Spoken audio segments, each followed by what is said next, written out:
Hi everyone, this is Subhash Srivastava. I'm founder and CEO of Startup Chopal.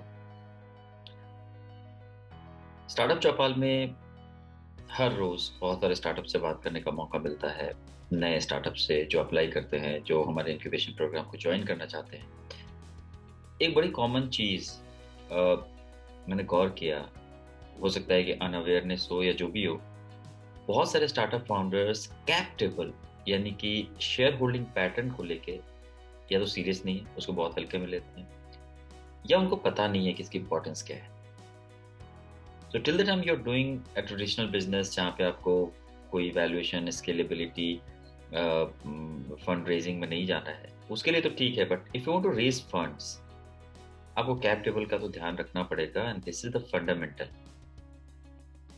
एक startup आए, उन्होंने कहा कि मैं चलाता हूँ, I am running the show since I am working somewhere else also, that's why the company is on my wife's name. और मेरे एक फ्रेंड है, वो एक दूसरे डायरेक्टर है उसमें। When I told him that तब तो आपसे बात भी नहीं करना चाहिए, क्योंकि जिस कंपनी के बारे में बात कर रहे हैं वो कंपनी आपकी है ही नहीं। You are not part of that legally, technically. तो बहुत डिटेल डिस्कशन से उनको पता चला कई स्टार्टअप्स ऐसे आते हैं जो प्राइवेट लिमिटेड कंपनी बनाते हैं, कोई दूसरा डायरेक्टर नहीं होता इसलिए अपनी वाइफ को बनाते हैं और 50% स्टेक अपनी वाइफ को दे देते हैं जो कंपनी में इन्वॉल्व भी नहीं है।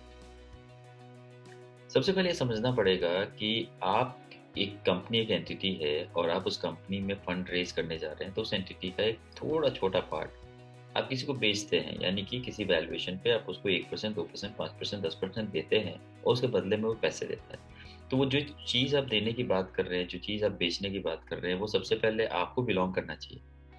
If you are not part of that, या आप मेजर स्टेक होल्डर नहीं है, कोई ऐसा इंसान उसमें शेयर होल्डर है या स्टेक होल्डर है जो उसमें इन्वॉल्व नहीं है बिजनेस में, तो लीगली और टेक्निकली तो वो पार्ट है आपकी कंपनी का, उसकी कंपनी है आधी आधी से अधिक, वो कभी भी चैलेंजिंग हो सकता है।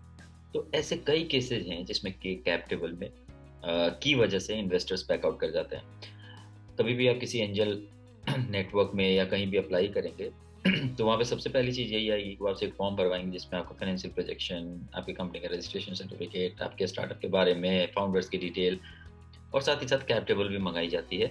और उसी से वो स्क्रीनिंग करते हैं कि whether you are eligible for that और नॉट, और उसी से वो सेलेक्ट करते हैं, स्कैन करते हैं इनको लेना है कि नहीं लेना है। वहाँ पे कैप टेबल आपका ऐसा हो जिसमें आप शेयर होल्डर ही माइनर हो।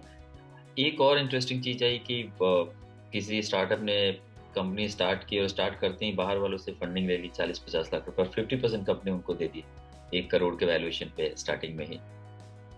ये सब चीजें होने से आप सेकेंड राउंड की फंडिंग नहीं कर पाते, क्योंकि 50% कंपनी आप खो चुके हैं। 50% जो बची हुई है उसमें दो आपके ऑलरेडी पार्टनर्स हैं आप, तो मेजर स्टेक होल्डर्स वो शेयर होल्डर्स हैं, आप नहीं है। So you can not talk on behalf of the company to the investors. ये कई बातें हैं जो समझ लेना, अवेयर होना। और मैं समझता हूँ कि ये सारी चीजें जो फाउंडर्स करते हैं वो अनअवेयर होने की वजह से होता है, क्योंकि अगर वो जानते कि इसकी ये प्रॉब्लम्स है, इसके कॉन्सिक्वेंसेज हैं, तो वो शायद नहीं करें ऐसा। तो ये होता है just because you are not aware of it. तो स्टार्टअप चलाने के लिए सिर्फ प्रोडक्ट बनाना, मार्केट में बेचने के अलावा भी कई चीजें होती है जो आपको सीखने की जरूरत होती है, and that's where incubators, accelerators, mentors, advisors come into picture. So please take your shareholding pattern and cap table very, very seriously. Thank you so much, everyone. Have a good day.